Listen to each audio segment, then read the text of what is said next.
The Two and Out CFL podcast with Travis Currah and Sheldon Jones starts now. Yes, we're coming out of week 14. Look at that mug with Sheldon Jones of the 2025 CFL season. Now, Sheldon, I often muse about retiring from the pod on the show. And now that I've gone 0-4 and pick 'em this week, I really think that I just don't have it. I suck at fantasy. I suck at pick 'em. Like, what's the point of me recording this anymore? I don't know. Maybe 2025 I call it and just hand off the baton to Sheldon Jones. No. Because then nobody would watch anymore because I'm just some idiot who doesn't know how to... Well, clearly I'm an idiot. According to the TikTok comments, I'm the idiot.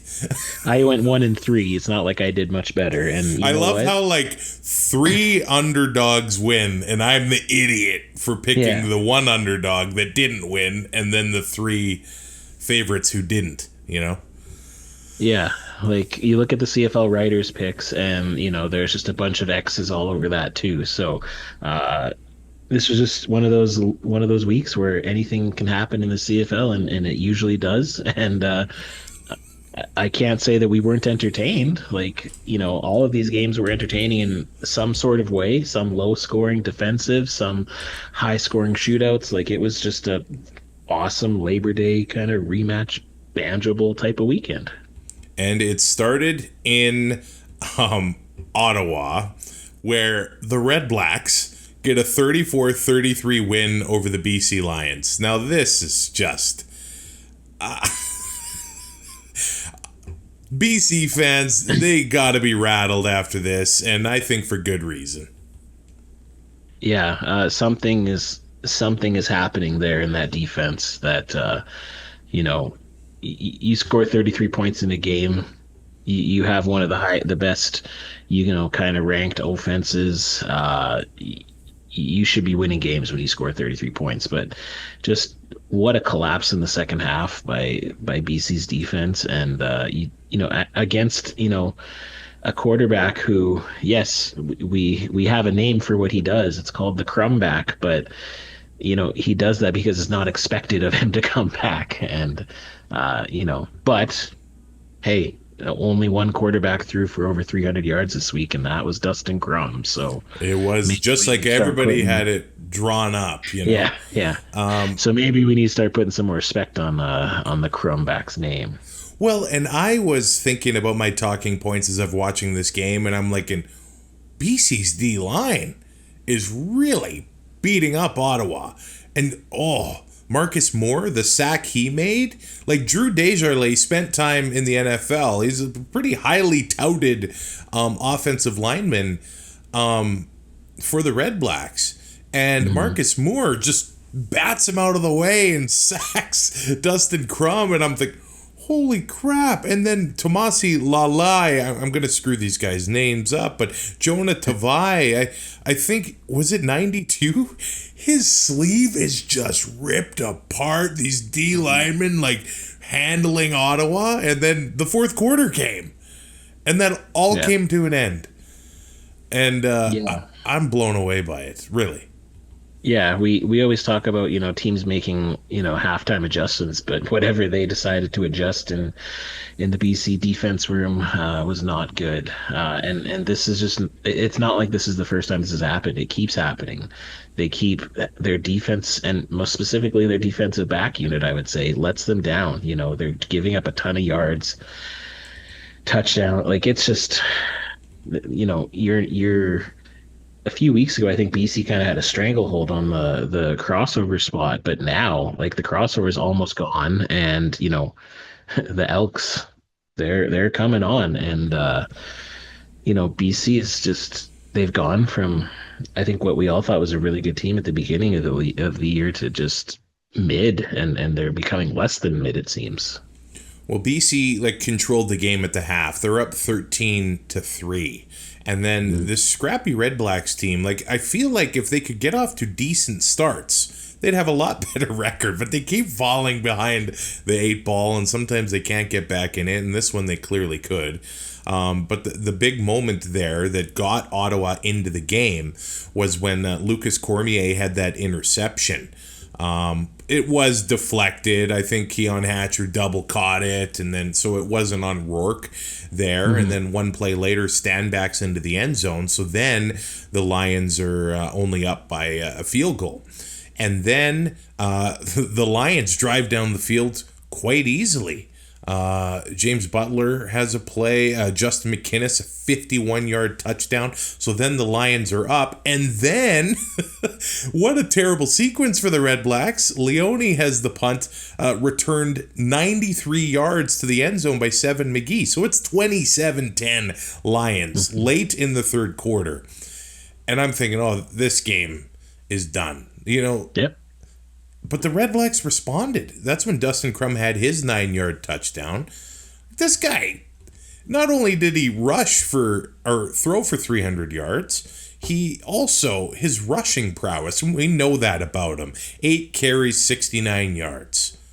Nice. 2 rushing touchdowns, but the amount of punishment this guy takes. And I listened to his post-game interview. He talked about, hey, I'm not starting every game, so maybe if I was playing all 18, I probably would have to be less aggressive because those hits add up over 18 games. But what he puts onto the field and the punishment he takes and the heart he shows, it's really hard not to like Dustin Crum.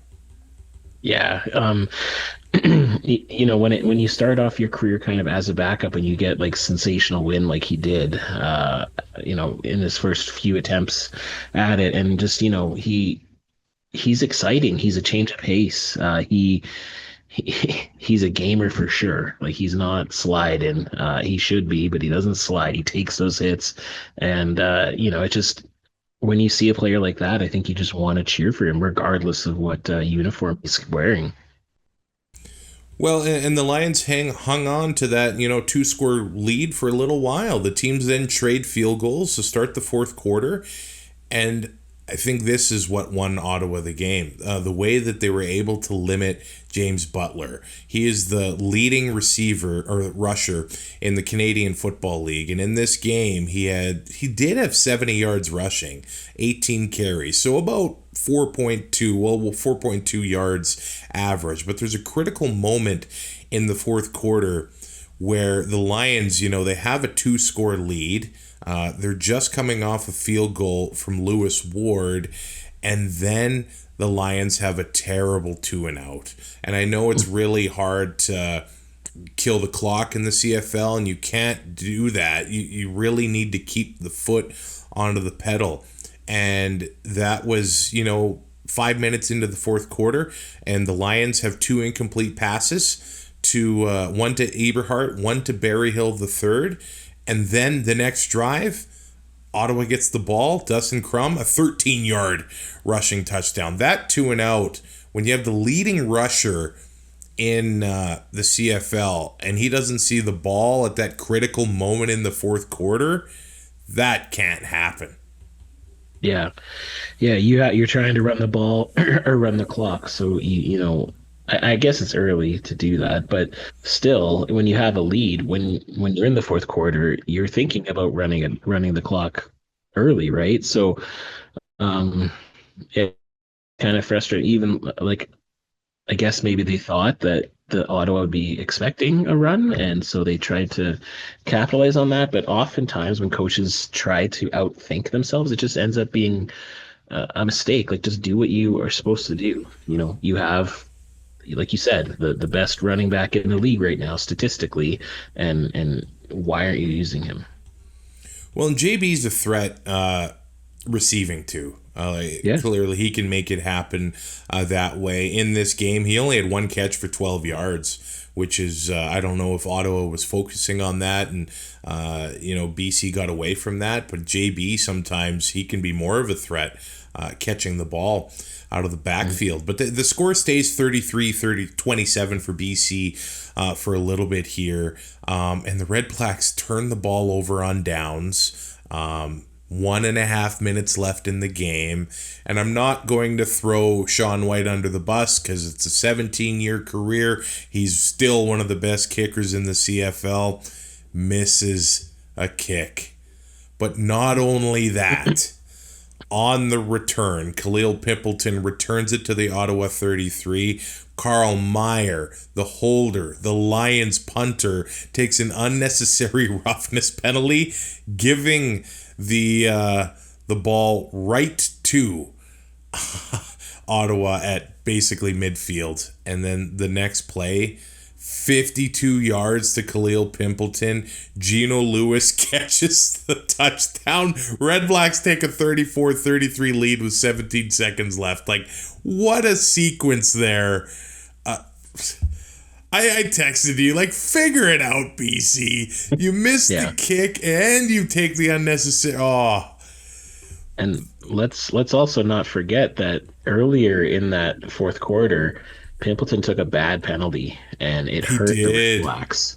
And then he comes back and he's able to make this clutch catch. But it wasn't just the catch. It was an amazing throw by Dustin Crum to get it in there. And so I love seeing players when they make a mistake and they know they hurt their team and then they find a way to go out there and kind of make up for it by making a huge play. So I just wanted to shout out Pimpleton there. Yeah, this was...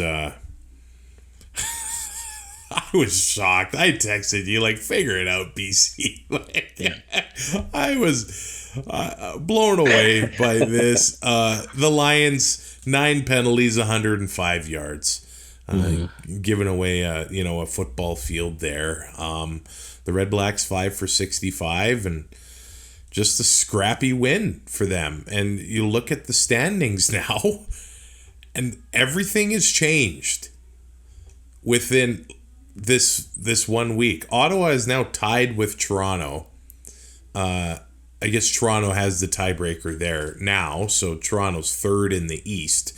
But this was so big for this series is so big for BC. Now we'll get to it later. Winnipeg lost, so the Lions do have a shot at multiple ways to get into the playoffs here. But that Eastern crossover, Montreal lost too. So, but it does look like the window is getting tighter for the BC Lions. Some teams trending down, some trending up, and currently the team on BC's heels, the Elks trending up, the Argos trending up. We'll see what happens because this rematch, these two teams are playing again this weekend, but it feels things are trending in the wrong direction for the Lions. They really do. And just on another note, this is one of those games that I think a lot of us thought was a surefire win for BC. I know it's tough traveling to the East, and actually BC doesn't fare well going to the East, but this is like the third week, I think, in the last 4 that my 4-point game in my pools, I've lost the first game.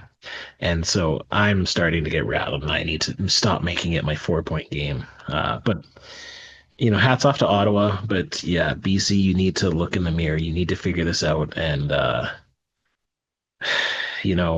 you don't have a lot of time to do it. Like you said, Ottawa's right back there and huge game coming up. And then they have Calgary after that, who are not going to be happy. So, well, Uncle Gary missed the game for the Lions. And early on, it didn't seem to matter because the D-line was performing so well. But as it went on, and of course that play at the end of the game there, because the Lions defense, it felt like they responded well early, considering what they had done against Toronto before the bye. And then everything changed in that fourth quarter. It just all fell apart for them. And now the Ottawa RedBlacks, they have another shot at them on the West Coast. And this game just magnifies in its intensity. Normally, a BC Ottawa game out of the division, but man, this is really important at BC Place in week 15. Another important game. It kicked off Super Saturday in the CFL, a triple header. The Hamilton Tiger Cats go into Montreal and get a 26-9 victory. Man, you can dial it down to one thing for the Alouettes, and it's the quarterback play. It was the offense. James Morgan, 17-27, 138 yards and an interception. That basically decides the game there. I think there was a point was it in the third quarter when he had like 24 yards passing? They just were not able to move the ball. And the Ticats came out firing. Now, it should be mentioned the weather wasn't ideal. It was raining pretty good early in the game. But what struck me from the Ticats here right off the bat, a 48-yard play to Kenny the King Lawler. And I do find that CFL teams don't always do this, but you should be getting your stars and your dogs involved early. And that's clearly what happened here. Although it should be mentioned, and they mentioned it on the broadcast, I think the starting halfback, his shoe like fell off on the opening kickoff. Bo saw that and said, well, Wesley Sutton's playing out of position on the corner. I'm going to hit the king. And it definitely paid off in that play. But that doesn't matter, because right on the 1 yard line, starting running back Greg Bell fumbles the ball for the Ticats, and the Alouettes get it back. And it was him who caused that fumble too. So again, you have another player kind of making up for, like, and this wasn't, a mistake. This is just an accident, but it took him out of position in a big game. Yeah, that was big by Wesley Sutton. And then a couple drives later, well, actually, no, the next drive, Bo Levi Mitchell is picked off by Lorenzo Burns. So the Alouettes were getting the ball, and they actually took a 3-0 lead. All their offense had to do was be average, and it would have kept them in this game and made it probably a little bit closer. It is really hard to criticize, though, when you're down to the fourth-string quarterback where they are now. And because I thought, that defense, they fought, and they fought hard, but you can only do so much when your offense can't move the ball. And then at the beginning of the second quarter, James Morgan tried to be the hero. He didn't slide. He just took the hit, and he fumbled the ball and put it right back into Hamilton's hands there. But that offense, they just needed to be average, and they weren't even that. Yeah, and because honestly, like, Hamilton was average. Like, he threw for 191 yards and a pick, right? So, you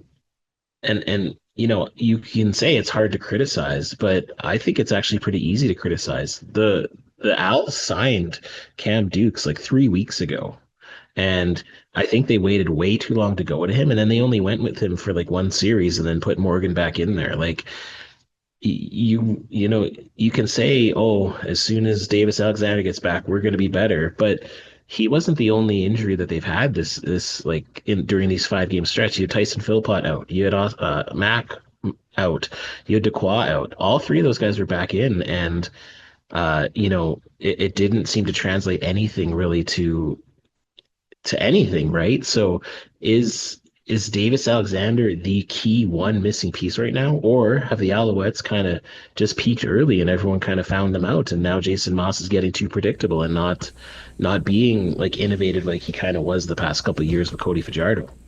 He was asked about being predictable in the post-game scrum, and Jason Moss is a pretty fiery guy, but he's also a pretty positive guy that instills belief, I think, in his teammates. I think it was Herb Zurkowski, writer for the Montreal Gazette, asked Moss if he thought they do anything right.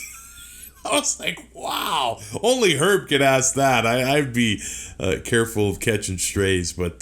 Straight Gatorade jugs? Sean Thomas Erlington back into the lineup for the Alouettes. 8 carries, 25 yards. And I think Casey Sales missed the game at D tackle for the Ticats. So thought maybe that the Alouettes would be able to, move the ball on the ground a little bit more than they did. Travis Tice did have 9 carries for 70 yards, but a lot of those did come late in the game when the Ticats had it well in hand. And if we're talking running game, this is a career game for Greg Bell of the Ticats. 20 carries, 156 yards, and a touchdown. He's adding 34 yards receiving as well. Ticats don't run the ball. They don't need to. Even Bo Levi Mitchell, his first running touchdown in 10 years. This is a guy that wants to win, and he's going to do anything to make it happen. Yeah, when you're not getting it done, through the air, and I know this is a little bit earlier when he got his touchdown, but Bo is always wanting to go the extra mile, I think, but it's rare when he does actually take it and run. So when he does do that, he's he's out of options, and he really just needs to get something done there. But I love to see him do that. Also, with the quarterback play this week, are we going to get a reduced salaries in fantasy? Because all these quarterbacks who are $15,000 are playing like crap here. So let's figure that out.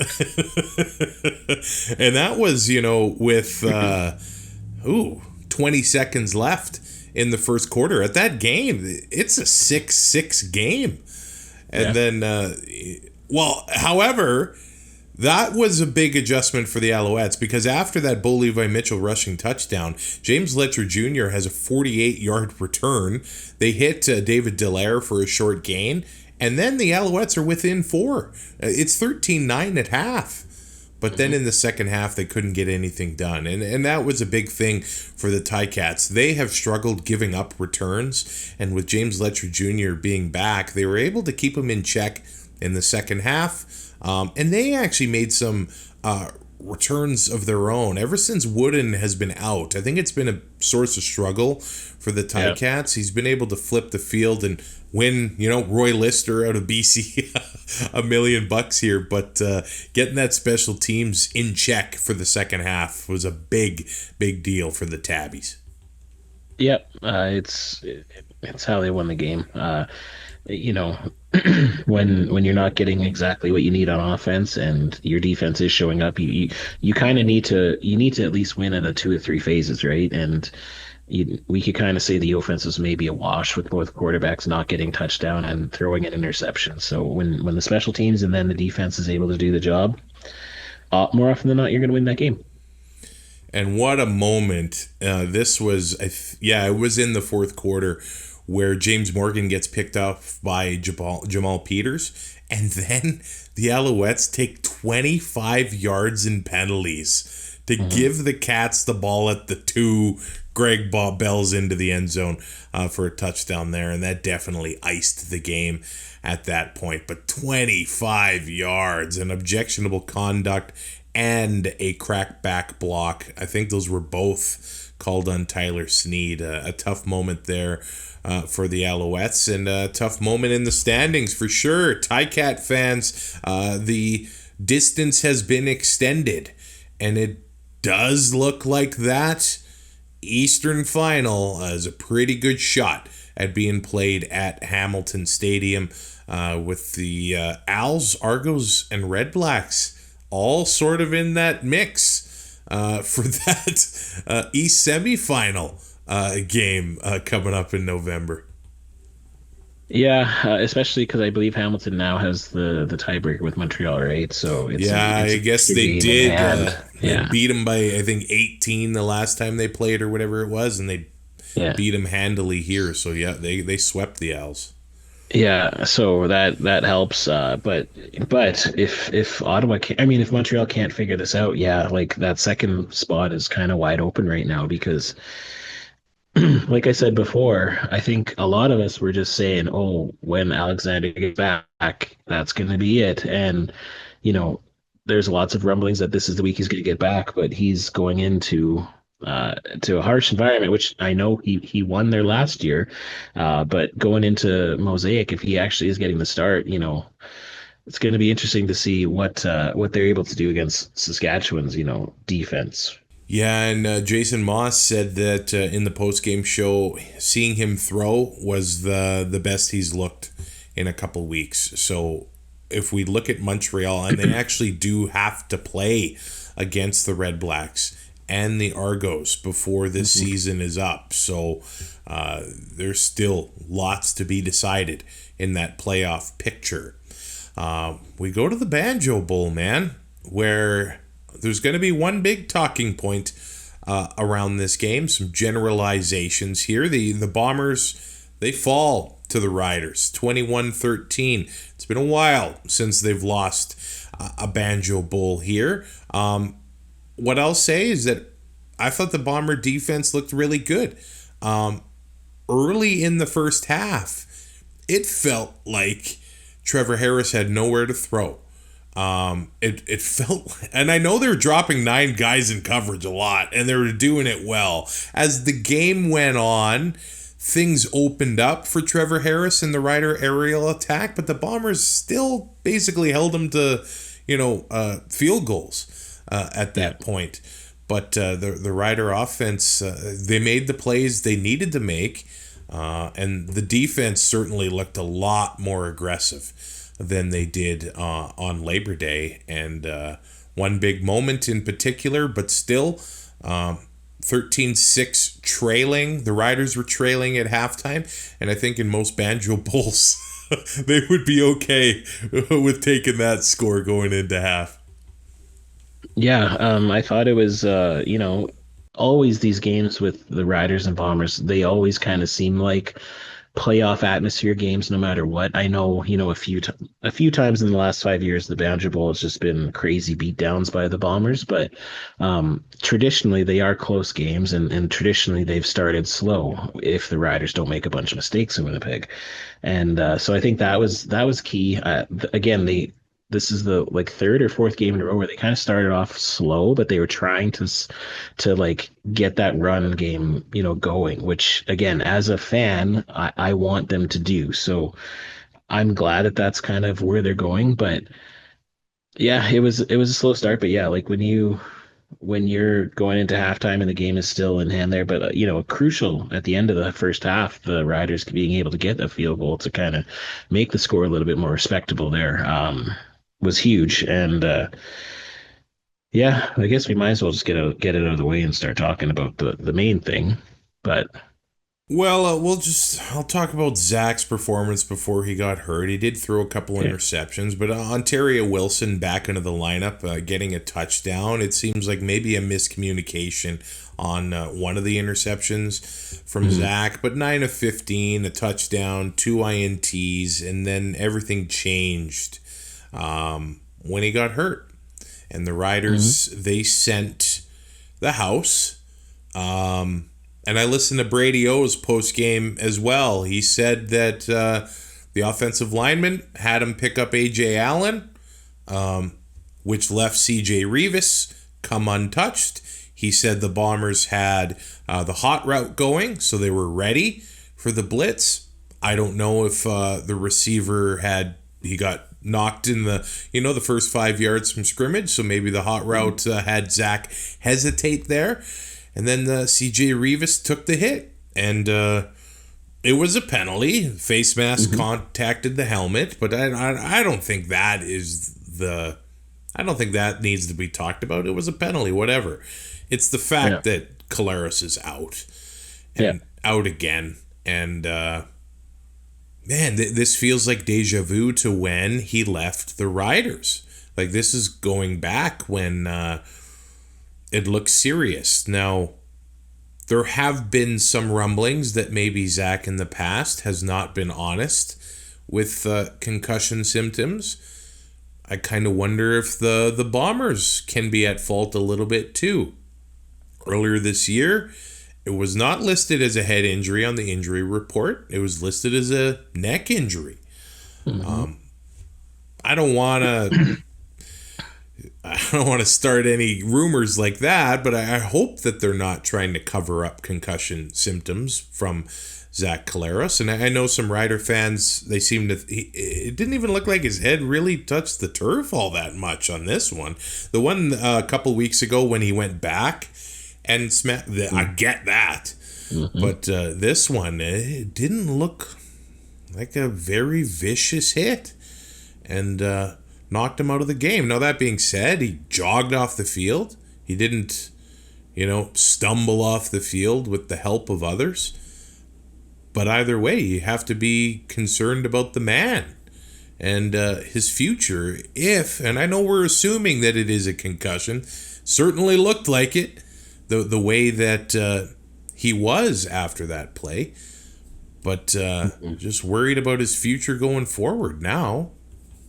Yeah, I think there's a lot of people who yeah, like Milt Siegel said he doesn't think he should ever play again, and again that's not easy for us to say, and maybe I guess it is easy for us to say when we're not the man, and but like you say, those I don't want to call them accusations, but the stories of him, not disclosing concussion symptoms is troubling, and with what we know now about CTE and stuff like that, we don't want to see players getting their bell rung multiple times like that, and he went down like he was shot. I didn't see like there wasn't any like clenching of arms, which is usually a thing that happens with concussions. And so if we're going to speculate, we can speculate a lot of things. We can speculate that he stayed down longer to try to get healthy. And I'm not saying that's what happened, but you know,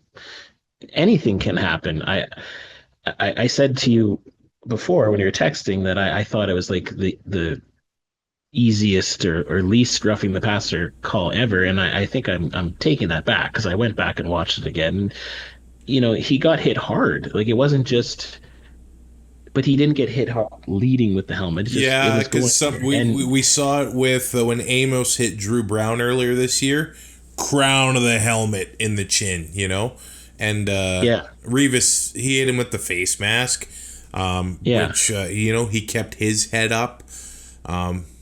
He did. It is a penalty.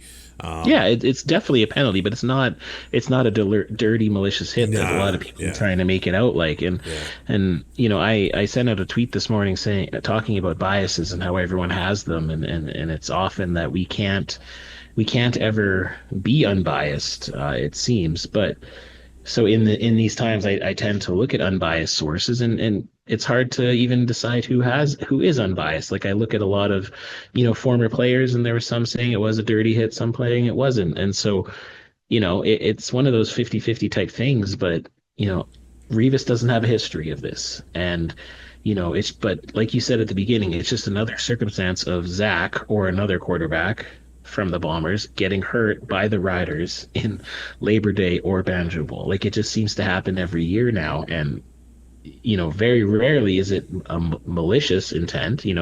Last year Brown had a couple, I think, bad circumstances that led to him hurting Zach and Chris Streveler, right? So it's just something unfortunate that I guess adds to this rivalry and makes this rivalry, especially between fans, get so heated and ridiculous online lately.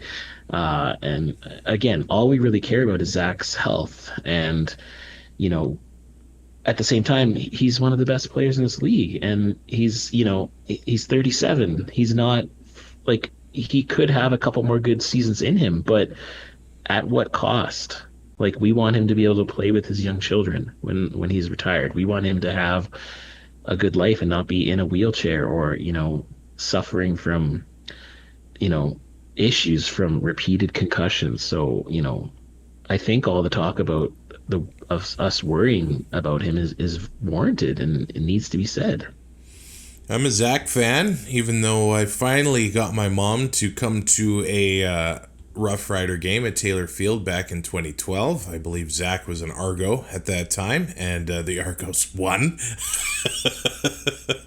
Her first and probably only football game she's come to with me. I've watched this guy play for a long, long time, and I hope he's okay. It's tough to see, and we'll see how the Bombers handle this. You could tell O'Shea was, I don't know, he seemed kind of uncomfortable in the post game scrum, asking those questions or answering them in that O'Shea way, but he didn't seem completely comfortable being up there.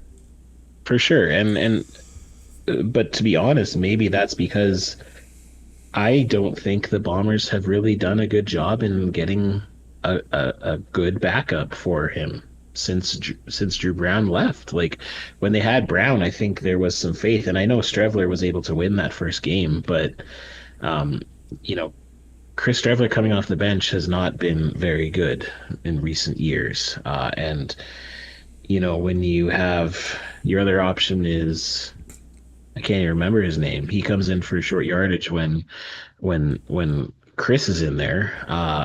Terry Wilson, I believe. Terry Wilson, yeah. And, they didn't think that he was worth going to in the Grey Cup last year when Zach hurt his finger. So, and I know there's Tyler Elgersma, and he's a free agent and not linked with any NFL team, but I think he's going to probably take the whole season to try to catch on down there.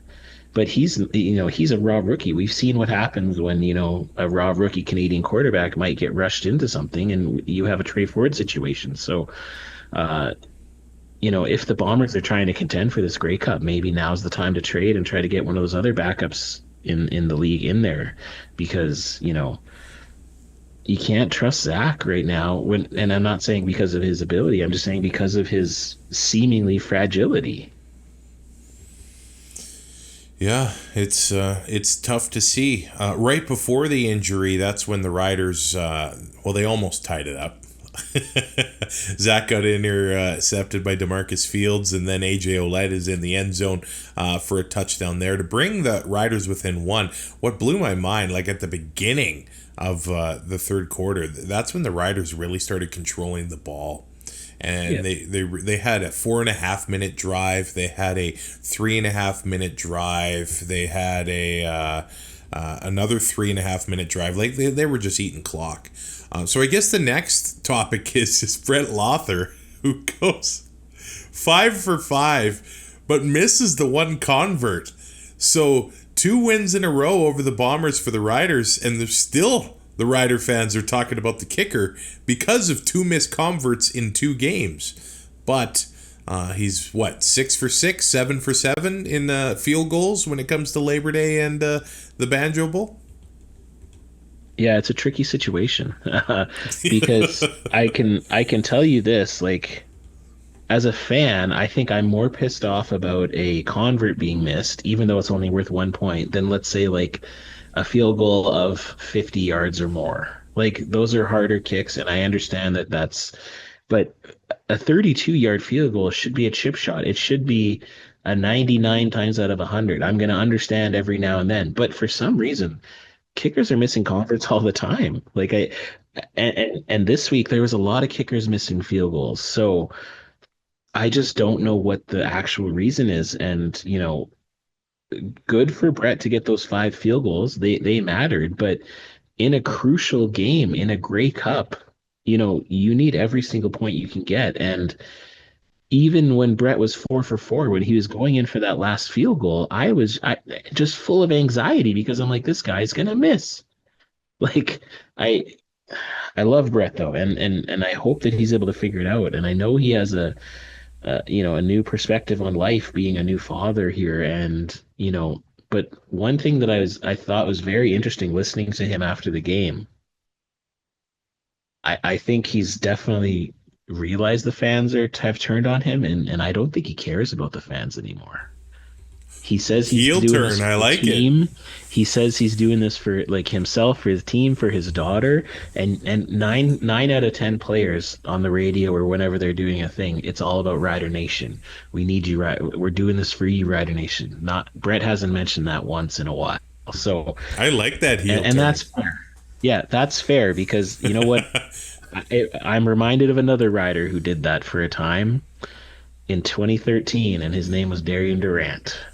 Did he reply to somebody on Twitter saying "shut the F up" or something? Yeah, he got shut the F up, and he got fined. And after that, it was kind of like for the teammates, for the boys. And it took Darian a while to come back around for the fans, I think. But if Brett's gonna go 5 for 5, I guess I can take the odd convert miss, but like, it's tough. It's just tough because the Riders are still winning these games. He hasn't contributed to a loss with missed field goals. So, but there's that looming but of like, is that going to be the Grey Cup? Well, before we recorded, I kind of compared it to Mark Leggio when he was a Bomber, and he's been dynamite as a Ticat. But I think Leggio was a Bomber in 2022, and he missed some big time kicks. I think maybe he won Labor Day that year in a big time kick. I think so, yeah. But O'Shea stayed loyal, and the fans were just on his case. And then the Grey Cup comes, and I know Robbie Smith blocked that kick, But it looked like that kick was going to miss anyway. Yeah. At Mosaic Stadium in that Grey Cup. And this could it mirror that? Where the Riders make the Grey Cup in Winnipeg Stadium. The pressure doesn't get bigger than that for Brett Lothar. No. And I just think of the drama that would cause. You and I've said this before, like after Labor Day, you talk about the social media and the chirping and that kind of things. After Labor Day, the summertime chirps are more lighthearted. After Labor Day, they cut deep, man. And maybe that's why I want to retire. I don't do the podcast for the listeners. I do it for myself and Sheldon Jones. There you go. As I've said before, I love Brett Lothar. I've also said before it's time to move on from Brett Lothar. But like it's so tough when it's yo-yo and it's like bad game, good game, bad game, bad game, good game, mid game. Like he's 70%. He's like 7 out of 10 is just.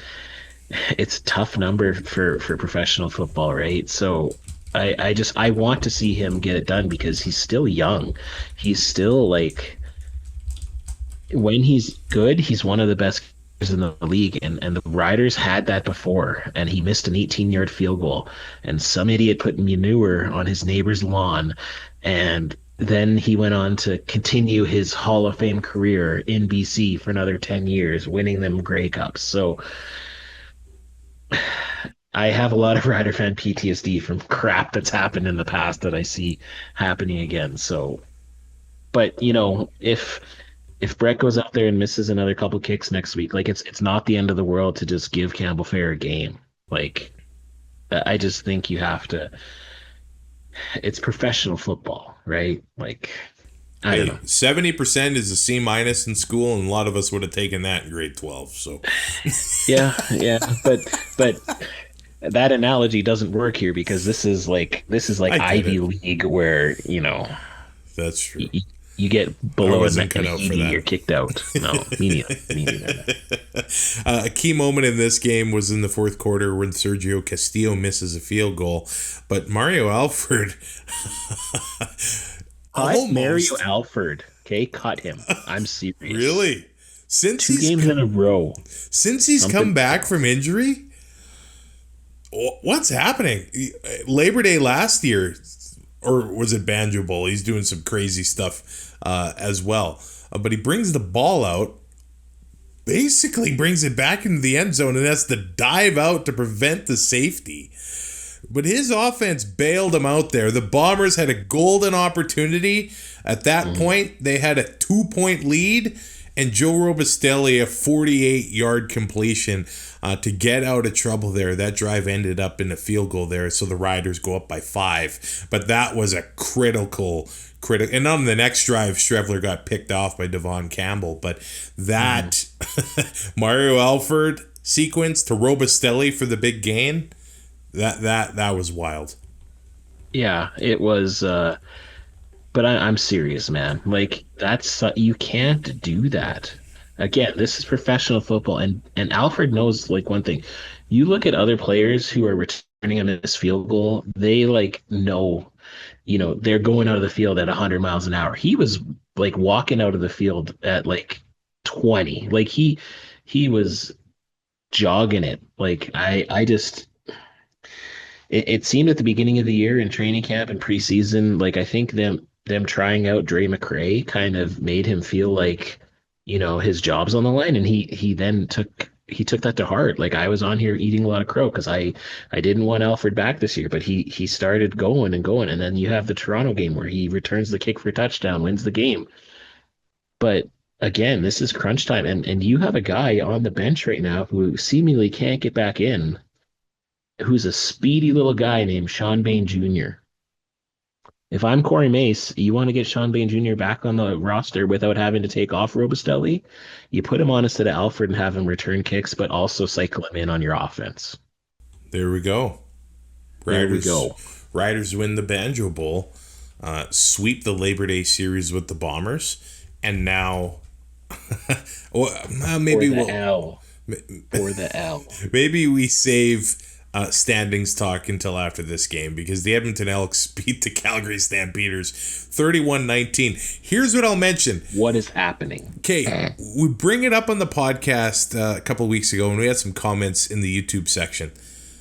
I think teams are now 3-14 going into the bye in the CFL.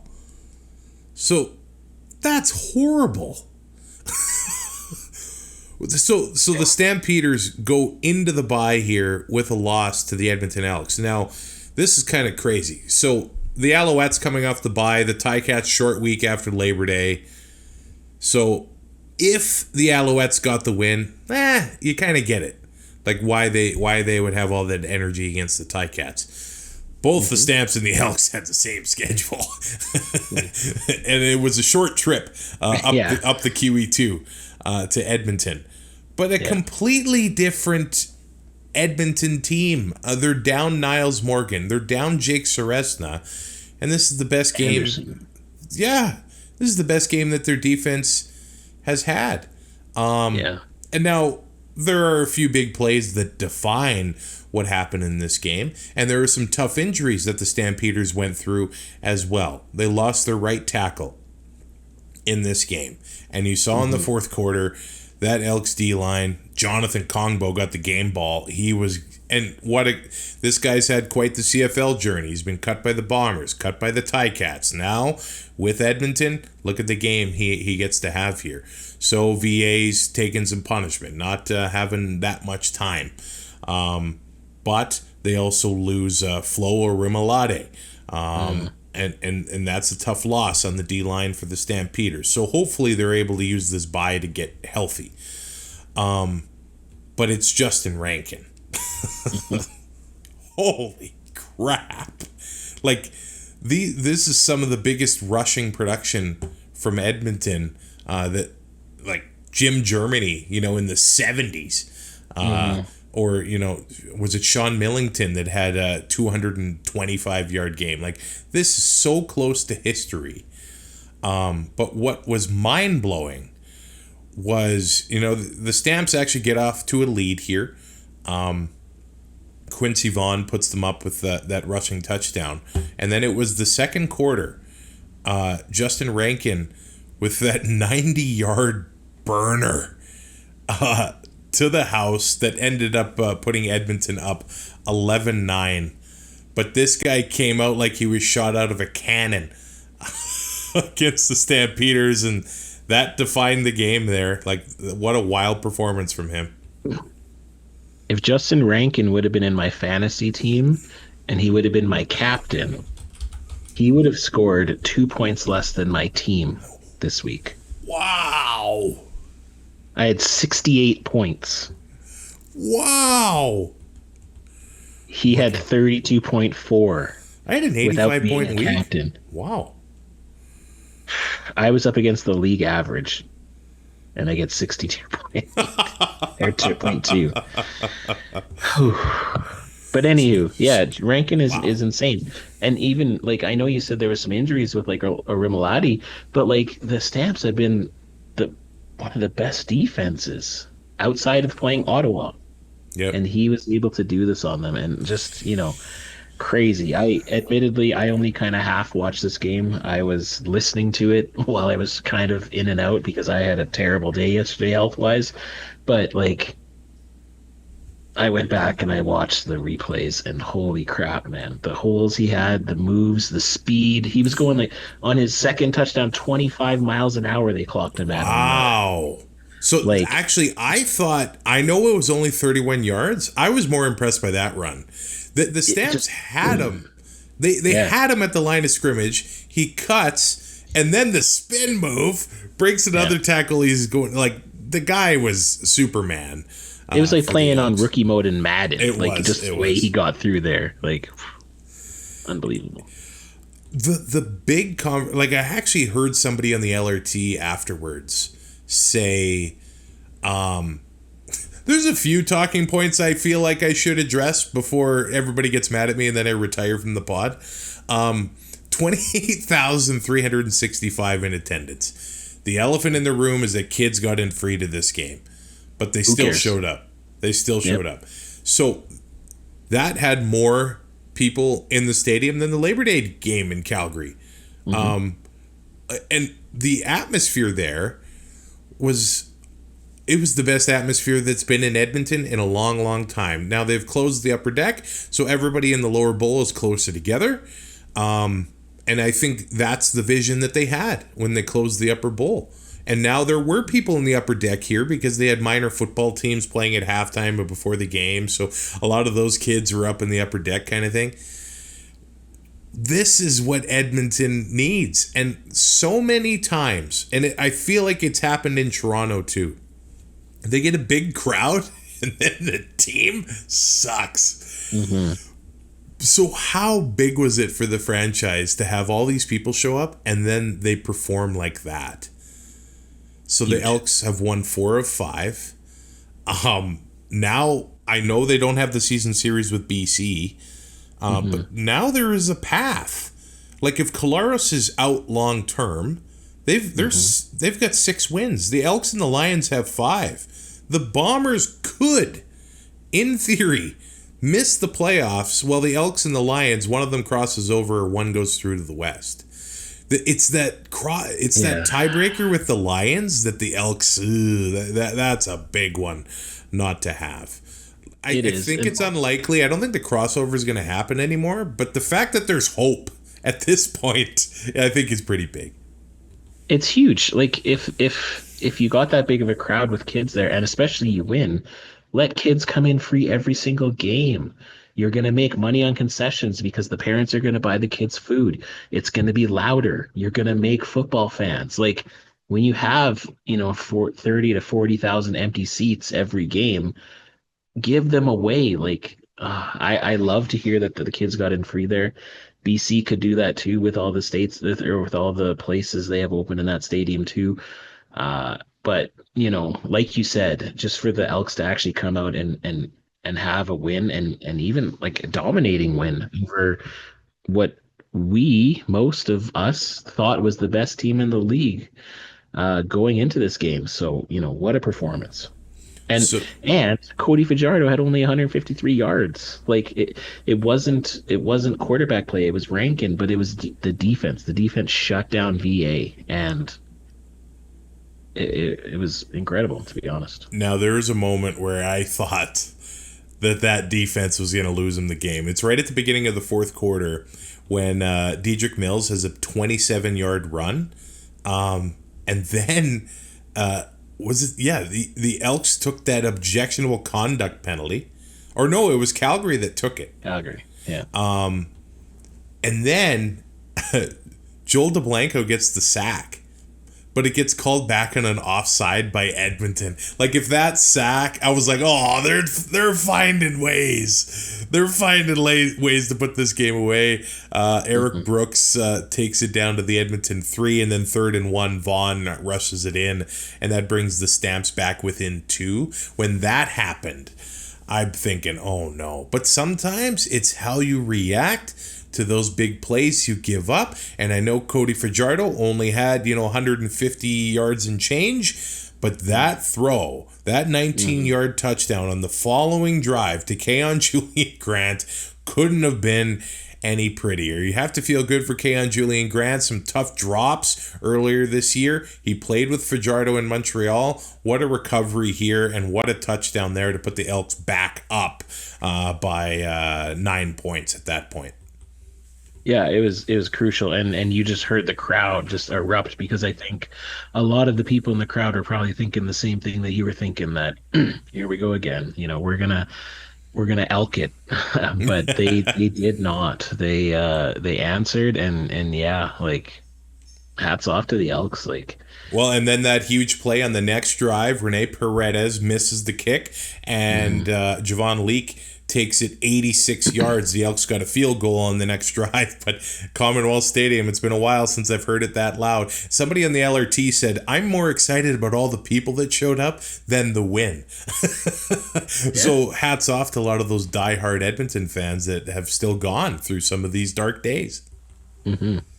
Yeah, that's I completely agree. Hats off, because, it's great to see, like, and it needs to be sustained. So hopefully more people will come out, and the Elks can continue to string wins together at home. But when football fans in that city are there, it's magical. It makes it one of the toughest places to play as an opposing team. Now, here's the caveat, because you remember the Elks swept Calgary last year, Labor Day, Yeah. and the rematch. And you're thinking, oh, here they come.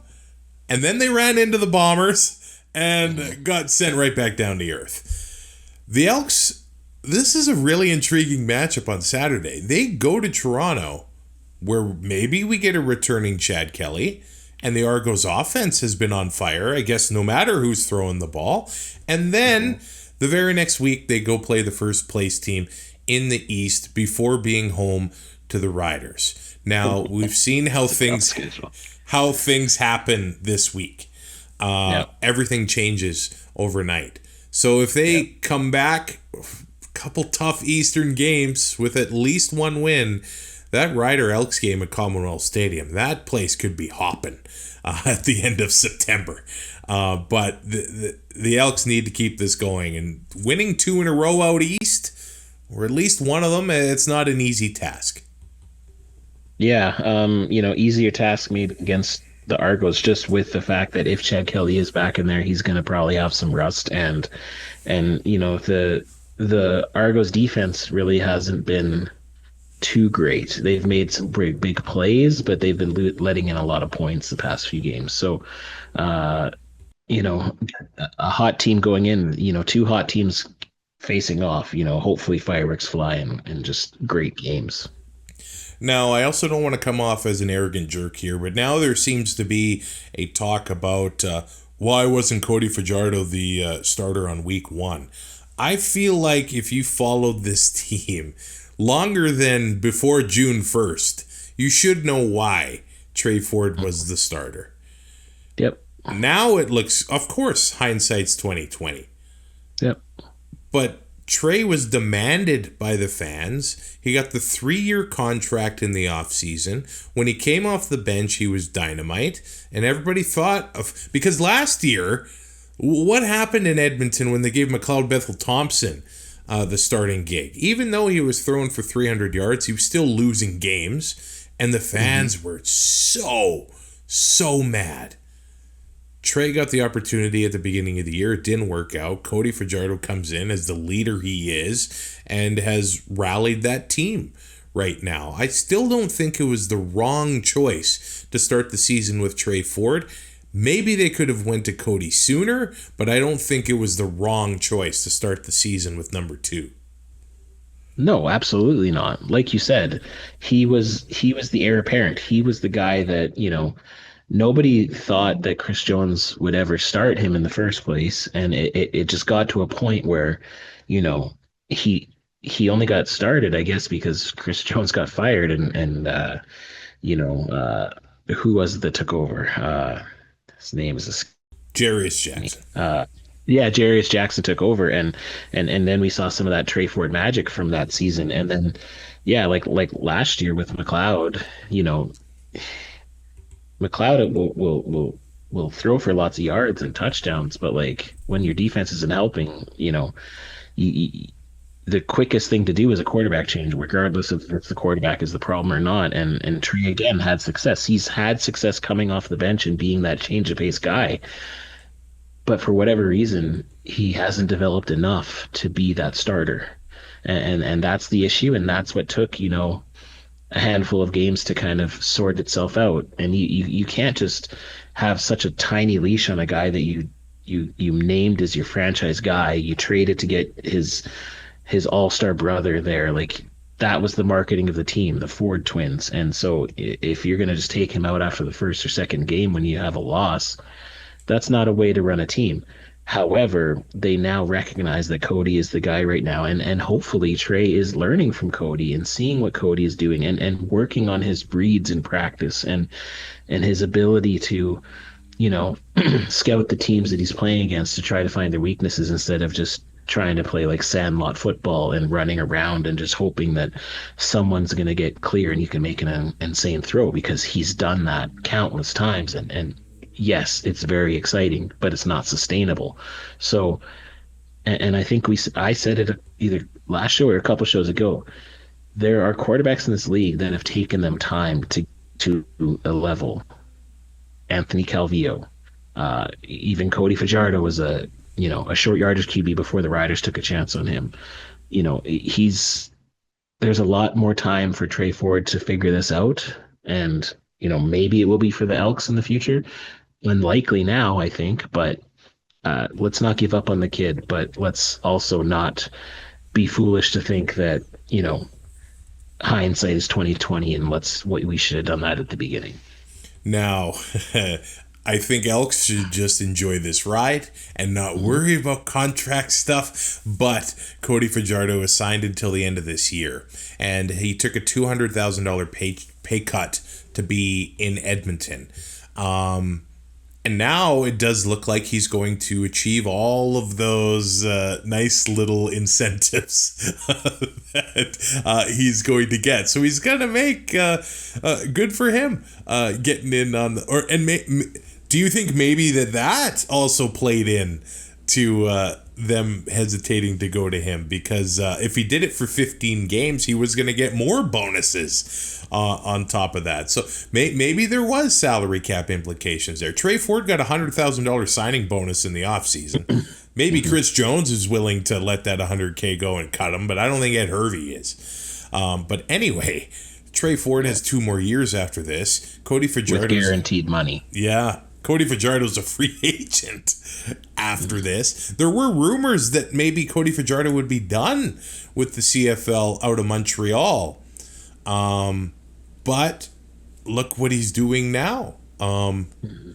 This is really, it's going to be another interesting offseason for that team, no matter where they go from here. For sure. And he's said it in the past that he thinks he's going to go back and become the leader of, or not the leader, but he's going to go do color commentary for his alma mater, I think, on their broadcast. He said that in the past that that's what he wants to do. So, but if he's able to string some wins here, and if there's another team who, is looking to have a quarterback, and you don't know what's going to happen with Winnipeg with Zach Collaros. Cody could be a very sought after free agent at the end of the season. I kind of wonder where Ottawa's going to fit in after this year too. I like Drew Brown. I like his future, but he's been hurt. You can't, if you can't stay out of the tub, you can't, your best ability is availability, but again, Brown is another quarterback that I wouldn't want to give up on too quickly, because I do think he really will be. Come back to burn you too if you let him go. Yeah, but again, and I don't think Cody's going back to the Riders, but Trevor Harris is another quarterback who, we don't know how many more seasons he has. This could be it for him. If they were able to win a Grey Cup, I could easily see him riding off into the sunset. However, he's playing the best football of his career, and he now has an O-line that has been protecting him and keeping him upright. So that might entice him to stay a couple more years just because of, he's in such good shape. But there is aging quarterbacks in this league, and there also is some backups that, and again, that's how it always happens in the CFL, because there aren't these star quarterbacks coming out of Canada, I guess, until recently with Rourke and Elgersma. But in the NFL, it's traditionally you draft a quarterback, that's what starts a rebuild or whenever it's done. But we just don't have that option really in Canada, so we'll have to see. We'll have to see what happens. Just one last note on the game. Vernon Adams Jr. gets pulled. A couple minutes left. PJ Walker does move the ball. Dave Dickinson did say, hey, yeah, he threw the interception at the end, but I was telling him to take some shots. VA looked pretty steamed, and of course he did. He's a competitor. Now, was he talking to himself, or did he have an earpiece on the sideline? Well, he looked mad. I saw that too, but also out of frame, there was another coach there that they saw later. So I don't know if it was that. But okay. I can see two things. I could see Dave Dickinson being pissed off and pulling him, but also at that point, you're down a left tackle, like you said, and Edmonton was blitzing relentlessly. The game, it was only a 2-score game, and so typically you're not going to take a quarterback out in that situation. However, can you afford to get VA hurt? And with Calgary, with the record that they have, maybe Dave Dickinson was just thinking, hey, let's ride this out. Let's live to fight another day. This just wasn't our night, because those kind of games happen. And you have a chance to see what PJ Walker can do in a situation like this. It turned out to not be anything, but it's hard because Dave Dickinson at sometimes is a petty coach when it comes to playing bad and pulling starters, but at the other time, it just seems like he's very cerebral and a very good coach too. So I'm not quite sure exactly what's happened. These two teams are going to play again too. I mean, could the Stamps collapse? I don't know. Breaking news happening? on the pod. What happened? AJ Ouellette is going to become a father in March 2026. Congrats to him. Wow. Sorry. Big congrats to him. My wife just texted me that. Man, I thought there was going to be he signed a new contract or something. But well, good for him. Another addition to Rider Nation. There we go. Good for AJ Ouellette. Congrats to all the new dads and CFL dads here. And that's wild and crazy week 14 in the Canadian Football League. Thanks for this chat, Sheldon. Maybe I won't retire just yet. I ain't letting you. You ain't leaving. Week 15 is, I think, going to be just as good. The RedBlacks and Lions, the Ticats and Bombers, the Elks and Argos, and the Alouettes and Riders. Rate, review, and subscribe to the pod on the podcatcher. Check us out on Patreon and YouTube as well. And we'll talk to you very soon on 2 and Out. The 2 and Out CFL podcast is written, produced, and hosted by Travis Currah and co-hosted by Sheldon Jones. Subscribe to 2 and Out on all major podcast platforms and YouTube to keep up to date with future shows.